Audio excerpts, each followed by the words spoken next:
कितना भी माने तो भी हम गुरु का बराबर महिमा नहीं जान पाते। कितनी महिमा है, गुरु का महत्व क्या है, ये बहुत कठिन है जानना। और गुरु, पहले तो ये है कि गुरु कौन है। देखिए, गुरु वो जो सतगुरु है, यानी जो पूरा जीवन, पूरा टाइम, 24 घंटा निरंतर सत्य और ईमान पर चलता हो, वो गुरु है। यदि वो सत्य और ईमान पर चलता है तो उस परम शक्ति, परमानंद, परमेश्वर से एकाकार हो गया। और जब एकाकार हो गया है तो फिर हमको उसको कितना महत्व देना चाहिए, इस पर बात कर रहे हैं। मुझे इसलिए बताना पड़ा कि कल एक, मैं तो रोज, अब रोज प्रवचन करना है तो रोज की कहीं कैसे पकड़ लेता हूँ एक आध चीज को, एक आध विषय, और उसको ही बोलता हूँ। कल मेरे एक बहुत पुराने शिष्य, वो गत 5-7 वर्षों से नहीं मिले, नहीं आए, लगभग उनने मुझे छोड़ दिया।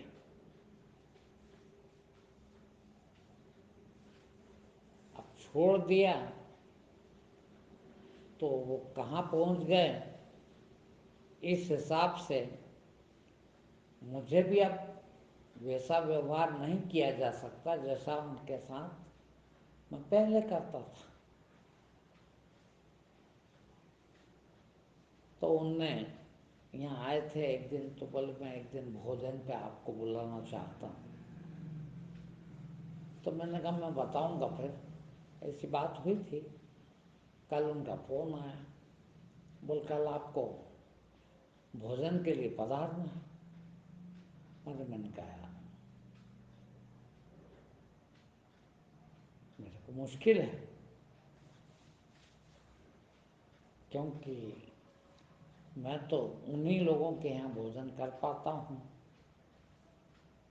जिन लोगों, जो मेरे शिष्य हैं वास्तव में, जो मेरे से कुछ लेते हैं, उनसे मेरा लेने का हक है। मैं किसी को दूं नहीं कुछ भी और उसके घर भोजन कर आऊं, ये तो ठीक नहीं। अब जब शिष्य थे, खूब मानते थे, पूरा गुरु मानते थे, मैंने बहुत आगे बढ़ाया, खूब आगे बढ़ गए, प्रवचन करने लग गए, नाम देने लग गए, शिविर करने लग गए।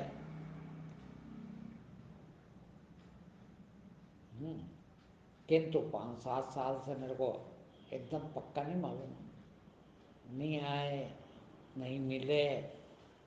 लोगों को ये भी कहते सुना मैंने कि मेरे गुरु थोड़ी हो, मैंने उनसे नाम कभी नहीं लिया। मैंने जो नाम दिया था उनका, उनको, वो भी उन्होंने बदल दिया। अब फिर आने लगे, आओ भाई, मना भी नहीं किया मैंने, 1-2 बार आए, गुरु पूर्णिमा पे आए, उसके बाद एक बार आ गए। उन्होंने कहा अभी आ जाएंगे भोजन करने। अब कल फ़ोन करा तो मैंने साफ मना करा। मैंने कहा देखो, यदि मेरे को बुलाना है आपको तो एक दिन पहले मेरे से बात करो आके, और मैं मानता हूँ उस दिन फिर चलूँगा। जैसे आपको मैं देख लो कि मेरे शिष्य हो गए हो क्या, तो चल पाऊँगा, नहीं तो नहीं चल पाऊँगा। ये सब मैं आपको क्यों सुना रहा हूँ? इसलिए कि गुरु का महत्व पहचानना बहुत जरूरी है। और जितना महत्व है उसका, उतना ही हम उसको महत्व देंगे तो ही हमारे तक कुछ आएगा। देखना इस सेंटेंस को, इस वाक्य को समझ लेना। जितना महत्वपूर्ण है वो, उतना महत्व का समझें उसको, तो ही तो हम कुछ ले पाएंगे। नहीं समझा तो कैसे लेंगे? और महत्व कितना है। एक कबीर का दोहा मुझे याद आया रात को, इसी बात पे। मैं रात को सोचता रहता हूँ इन बातों पर कि सुबह प्रवचन क्या रहेगा। तो मुझे याद आया एक दोहा, बहुत दिन से भूल गया था मैं। कबीर ने कहा है, कबीरा वो नर अंध है जो गुरु को कहते और। यानी कबीरदास जी कहते हैं कि वो नर अंधे हैं, वो मनुष्य अंधे हैं जो गुरु को कुछ और समझते हैं, छोटा मोटा समझते हैं, मामूली समझते हैं। वो लोग अंधे हैं आँख के, इतना नहीं देख पाते। तो फिर क्या है, क्या देखना है, क्या है गुरु में? तो कबीरदास जी आगे कहते हैं, कबीरा वो नर अंध है जो गुरु को कहते और। हरि रूठे गुरु ठोर है, गुरु रूठे नहीं ठोर। एक बार भगवान आपसे रूठ जाए, गुरु जो है वो भगवान का ही रूप है, भगवान का साक्षात रूप गुरु है। तो एक बार आपसे भगवान रूठ जाए तो चलेगा, क्यों? फिर कहाँ जाए? भगवान रूठ जाए तो कैसे जिए? जी सकते हैं कहाँ? गुरु, भगवान रूठ जाए तो गुरु के पास चले जाए। गुरु ठोर है, अभी गुरु है ठिकाना। हरि रूठे गुरु ठोर है, पर गुरु रूठे नहीं ठोर। गुरु रूठ जाए फिर कोई ठोर नहीं है। क्यों? कि हरि से मिलाने वाला गुरु ही है। हाँ? अब मुझे कल ये दोहा याद आया रात को जब मैं सोच रहा था कि जब मैंने इस आदमी को इतना आगे बढ़ाया, इतना आगे उसको माना, इतना आगे देखा, वो खुद बढ़ा है, तब मैंने उनको ये सब कहा होगा, ये नाम दिया होगा, ये, हाँ। मगर वो लोभ लालच में फंस के छोड़ दिए। यहाँ तक कि उनके छोड़ने के बाद 2 साल बाद उनका आर्थिक रूप से करीब 2-3 लाख रुपए का नुकसान हो रहा था। मैंने खबर भेजवाई कि वो आज मेरे पास आ जाए तो उस आदमी को 3 लाख रुपए का फायदा हो जाएगा। जिस आदमी ने जाके कहा उससे कि 3 लाख रुपए का नुकसान हो जाएगा, आज चला गया दूसरी जगह, चला गया और वो नुकसान हो गया उसको। वो नुकसान बच सकता था वो यदि आ जाता तो। देखिए है, नहीं आया, नहीं मिला, तो अब कहीं सोचा होगा, कहीं फिर कुछ हुआ होगा, ये मैं नहीं जानता। उनको लगा होगा कहीं कहीं कि यार वहाँ जाना चाहिए, मिलना चाहिए। अब उनने, लालची आदमी लालच देखता है, उन्होंने कहा यार पहले अपन भोजन करा दे। आदमी भोजन करने से पिघल जाता है, तो भोजन कराने बुला लें। पर तो मेरे को वो आए तब भी, यहाँ आए तब भी मुझे बिल्कुल ऐसा नहीं लगा कि ये आदमी अब सुधर भी सकता है। सुधरना मतलब, मैं नहीं कहता कि बिगड़ा हुआ है, किंतु मेरे हिसाब से बिगड़ा हुआ। कि जो पहले तेरे अंदर था शिष्यत्व, वो अब नहीं दिखा मेरे को, तो मैं बिगड़ा ही मानूं। तो मैंने ज़्यादा तवज्जो जब भी नहीं दी, पर आया है तो एक मनुष्य के एक इंसान के नाते मैंने कुछ नहीं कहा, कोई गलत नहीं कहा, भगाया नहीं, बुरा नहीं कहा, ठीक है आओ भाई। अब मुझे क्या करना चाहिए उसको बता रहा हूँ मैं आपको, कि भगवान हो कि गुरु हो, सहृदय होते हैं, दिल बहुत बड़ा होता है उनका। अब मैं उनको समझाने वाला क्या हूँ? बुलाया मैंने इसलिए कि तुम आ सकते हो यहाँ, एक बार मेरे से बात कर लो क्या, तो फिर आपको मैं गले लगा सकता हूँ। और वो यही कहूँगा कि भैया ये सब निकाल दो, लोभ मोह अहंकार है। तो यहाँ आओ, आके बाहर आने के बाद फिर से नाम लो, सुनो, तुम्हारी वो श्रद्धा आ जाए तो नाम मिलेगा, और नाम मिल गया और वही श्रद्धा हुई तो फिर आप उसी जगह आ जाओ, है। और नहीं तो अब मेरे पीछे मत पड़ो। मैं ऐसे लोगों को, तो कुछ भी हो, मैं साथ नहीं करता।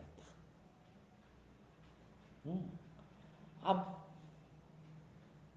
वो सुने ना सुने इस प्रवचन को, मैं इसलिए सुना रहा हूँ सबको कि भाई ये बहुत दुर्लभ घटना है।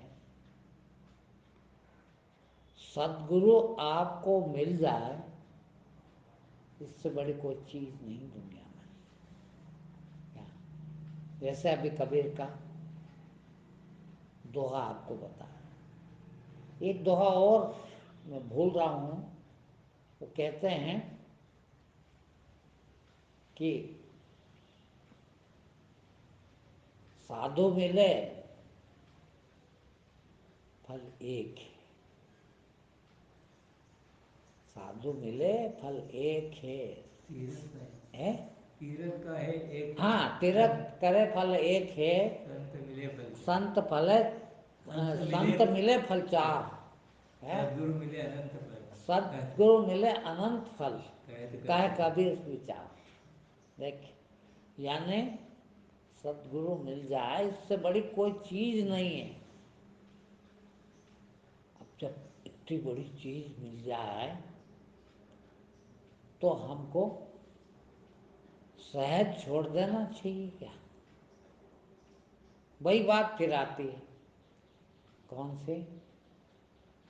कबीरा ते नर अंध है, जो गुरु को कहते हो है, हरि रूठे गुरु ठोर है, गुरु रूठे नहीं ठोर है। भैया गुरु से दूर हो गए। अब इस दोहे के भी, इस आखिरी लाइन के भी, दूसरी लाइन के भी दो मायने, देखना, दोनों को बता रहा मैं आपको। क्या कहते हैं? हरि रूठे गुरु ठोर है, गुरु रूठे नहीं ठोर। एक बार हरि रूठ जाए तो गुरु के पास जा सकते हैं, गुरु फिर मिला देगा। गुरु से दूर नहीं हुए, गुरु से अलग नहीं हुए, तो अभी गुरु है। गुरु रूठे नहीं ठोर, इसमें हरि रूठ जाए आपसे तो कोई बात नहीं, पर गुरु रूठ जाए तो बहुत दिक्कत है।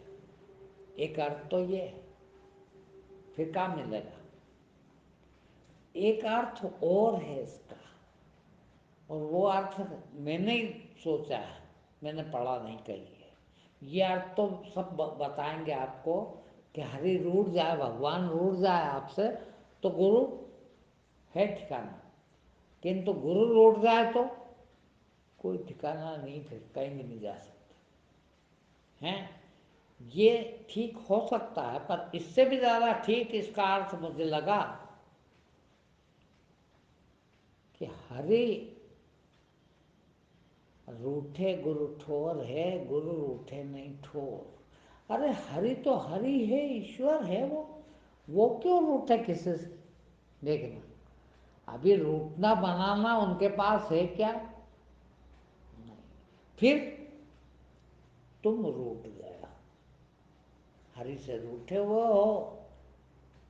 ये बहुत बड़ा अर्थ है, समझना। तुम किसको प्रेम करते हो, किसको चाहते हो, क्या चाहत है आपकी? संसार है कि नहीं है? तो संसार को चाह रहे हो 24 घंटा निरंतर जिंदगी भर, तो किसको छोड़ा तुमने? ईश्वर को। बेटा चाहते हो, संसार, पैसा चाहते हो, इज्जत चाहते हो, स्वास्थ्य चाहते हो, घर बार, कमाई धंधा सब चाहते हो, तो ईश्वर को छोड़ दिया कि नहीं? ईश्वर से रूठ गए हो। कौन? हम। हम तो रूठ सकते, क्योंकि हम मामूली इंसान है, अज्ञानी है।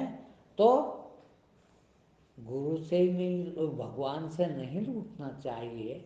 मगर फिर भी यदि आप रूठ गए हो, संसार से मिल गए हो, तो भी कोई बात नहीं। क्या कह रहे हैं? ईश्वर हरि रूठे गुरु ठोर है, कि एक बार ईश्वर से भी रूठ जाओ तो भी चल जाएगा। संसार पकड़ लिया है, और हरि से तो रूठे हुए हो, मगर गुरु से मत रूठ जाना, कोई ठिकाना नहीं लगने वाला। मैंने जो उदाहरण दिया है उस शख्स का, कई ऐसे हो सकता अपन भी हो, किंतु एक जना सामने आया तो उसका उदाहरण दे दिया मैंने। जिस प्रकार से वो रूठा, आज क्या ठिकाना है, ढूंढ रहे हैं। भगवान ले सकता है उनको अपनी शरण में, बिना गुरु के संभव नहीं। क्यों? क्यों नहीं है? भगवान इतना अक्षम है क्या कि बिना गुरु के नहीं मिलेगा? इसीलिए कि गुरु से रूठ, वो ईश्वर से रूठे इसलिए हैं कि संसार को पकड़ लिया। भाई संसार को पकड़ा है, संसार की चाहत है, अब ईश्वर की चाहत उतनी नहीं है। तो हमने संसार के लिए ईश्वर को छोड़ दिया है, ये ठीक नहीं किया। मगर गुरु को मत छोड़ देना। क्यों? कि संसार छुड़ाता है गुरु,